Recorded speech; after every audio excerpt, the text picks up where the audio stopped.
Namaste. I and you pray. Hopefully not to each other, right? The Yoga Sutras of Patanjali, translated by James Haughton Woods. 15. Passionlessness is the consciousness of being master on the part of one who has rid himself of thirst of either seen or revealed objects.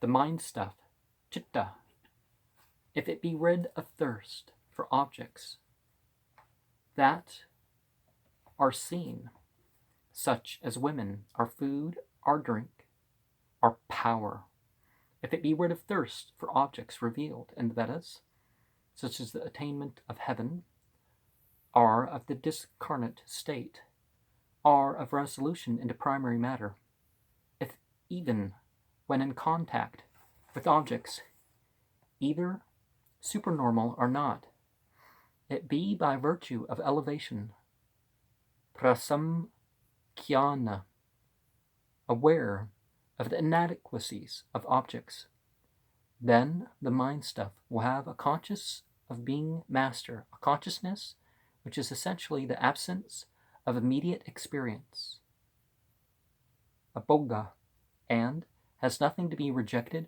or received. And that consciousness is passionlessness. He describes passionlessness.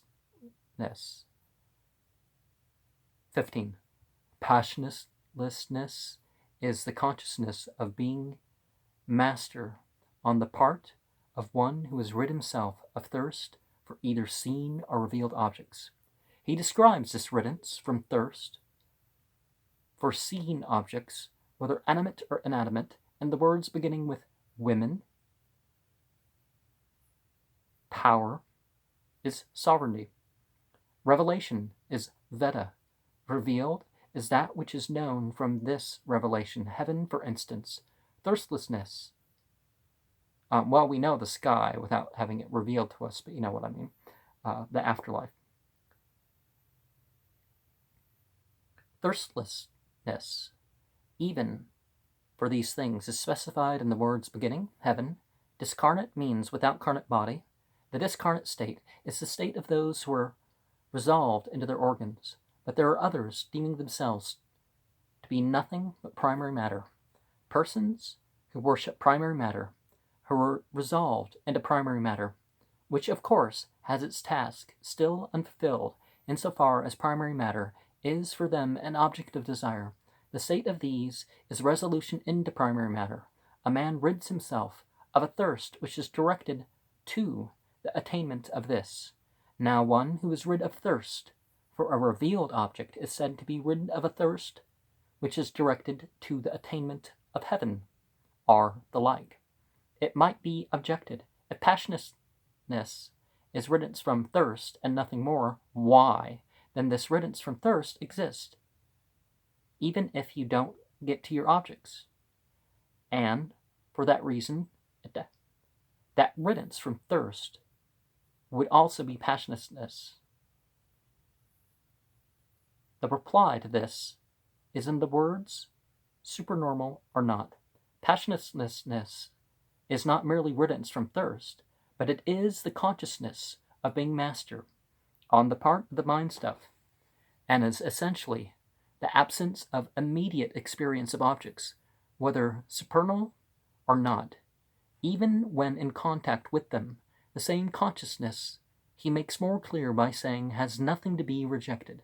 The words has nothing to be rejected or received mean free from flaw attachment.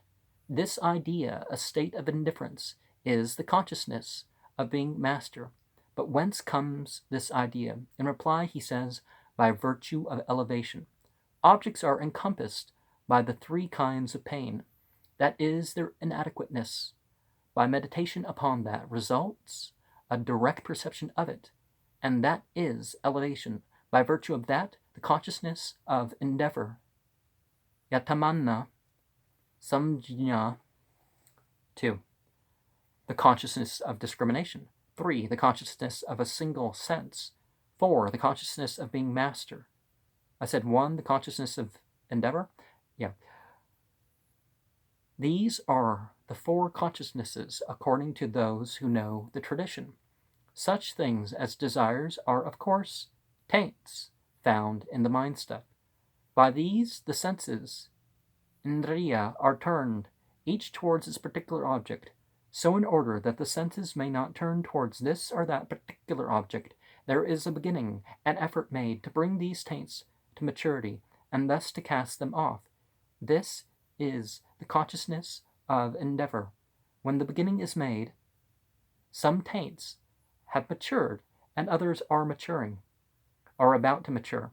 In this situation, the ascertainment of the matured by discriminating them from those about to mature is the consciousness of a discrimination.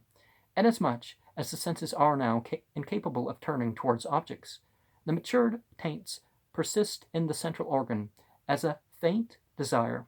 The consciousness of a single sense, the faint desire, is also destroyed, and there is indifference to objects, whether supernal or not, even when they are close at hand. This idea, buddhi, higher than the other 3 forms of consciousness, is the consciousness of being master, inasmuch as the 3 preceding ones have their purpose fulfilled by the same 4th form of consciousness. Therefore, these are not separately mentioned. Thus, all is quite cleared up. Now, if you remember what I say in my interviews, the 4 purposes, we go beyond hope and fear and hate, and we love the path, we love what we're doing, we love God, and we're doing it for that. That's not to say that the hope, fear, and hate aren't still motivations. It's just we're loving it, and whether we get it or whether, so we're not worried about other results. We're doing what we're doing for its own sake. 16. This passionlessness is highest when discernment of the self results in thirstlessness for qualities and not merely for objects. One yogin becomes passionless on knowing the inadequateness of all objects seen or revealed. Through practice in the vision of the self, another yogin, because his thinking substance satisfied with the perfect discrimination resulting from the purity of this vision between the qualities, guna, and the self, becomes passionless with regard to qualities, whether perceptible or non-perceptible. Thus, passionlessness is of 2 kinds. Of these 2, the latter is nothing but an undisturbed calm of perception, untouched by any objects whatsoever, and at the rising of the state, the yogin on whom this insight has dawned thus reflected within himself that which was to be attained, prapanya, has been attained. The hindrance is which should have dwindled. The close interlocked succession of existence in the world, which so long as it is not cut asunder involves death after life and life after death, has been cut. It is just this uttermost limit of knowledge that is passionlessness, for it is with this that isolation, as they term it, is inseparably connected. After describing the lower passionlessness, he tells of the higher. 16. This is the highest, when discernment of the self results in thirstlessness for qualities and not merely for objects. Lower passionlessness serves as a cause of higher passionlessness. He points out that this means to this higher passionlessness in the words passionless on seeing the inadequateness of all objects, whether seen or revealed. By this, the lower passionlessness has been set forth.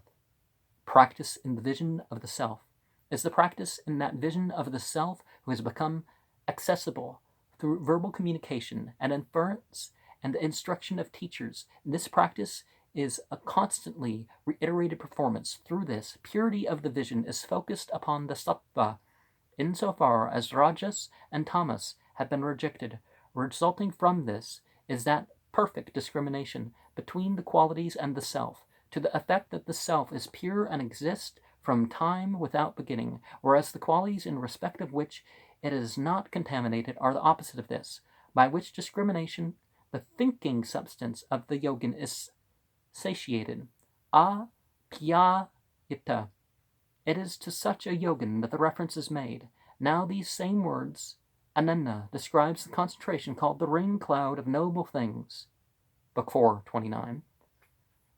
A yogin of such a kind as this is altogether passionless with regard to qualities, guna, whether their properties be developed or undeveloped, that is to say, even to the extent that he is passionless with regard to the discernment of the difference between sattva and the self. For to this discernment qualities are essential. Thus, that is, therefore, passionlessness is of two kinds. The first is when the substance, sattva, of the mind stuff, as all its tamas, washed away by the excess of its sattva, and when the mind stuff, sattva, is in contagion with a tiny stain of rajas. This passionlessness, moreover, is common to those whose wishes have been fulfilled. Taustika, for they also have, by virtue of the same discrimination, has emerged in primary matter. In this same sense, it has been said, Samkhya Karika 45, from the discrimination results resolution into primary matter. Among these, that is, of these two kinds of passionlessness, the latter is nothing but an undisturbed calm of perception. The use of the words nothing but indicates that this passionlessness is without any object, for it is the mind stuff's substance, sattva, of precisely such a kind as this that is untouched by the stain of even a particle of rajas. This is the substrate for that kind of passionlessness. For this very reason it is called the undisturbed calm of perception, because the substance of sattva, of the mind stuff, although by nature undisturbed, sometimes experiences defilement from the contact with rajas and tamas. But when all defilement by rajas and tamas is washed away by a stream of undefiled water, of passionlessness and practice, it, the substance of the mind stuff, becomes absolutely undisturbably calm, and becomes so that nothing more is left of it than an undisturbed calm of perception. He shows its qualities so that we may be inclined to receive it. He says that at the rising of this, the meaning is, when this state arises, then the yogin on whom this insight has dawned, in other words, when there is this particular insight, that the undisturbed calm has present insight, that the rain cloud of noble things, that which is to be found, that is, isolation has been found. In this sense, he will say, Book 430, even while living, the wise man becomes liberated. The reason would be that nothing is but subliminal impression has its root in undifferentiated consciousness, cut to the point. How is it that isolation has been found, since all hindrances which should have dwindled, undifferentiated consciousness, and the four others, together with subconscious impressions, vasana, have dwindled? It is urged as an objection that there is a mass of merit and of demerit. There is the succession of existences in the world, the unbroken sequence of birth and death for all living creatures. How then can there be isolation? In reply to this, he says, has been cut, that the joints of which show no connection is close interlocked. These sections of the whole, samuhin, multitude, samuha, of merits and demerits, which are the parts of close, are close interlocked. For nothing alive is ever free from connection with the bondage to birth and death. This is the same succession of existences in the world. When hindrances dwindle, it is cut.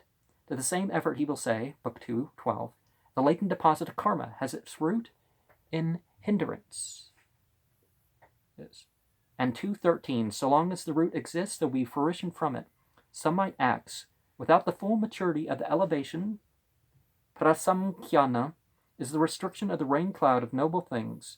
When this is undisturbed calm of perception, to this he replies, uttermost limit of knowledge. Higher passionlessness is only one kind of the rain cloud of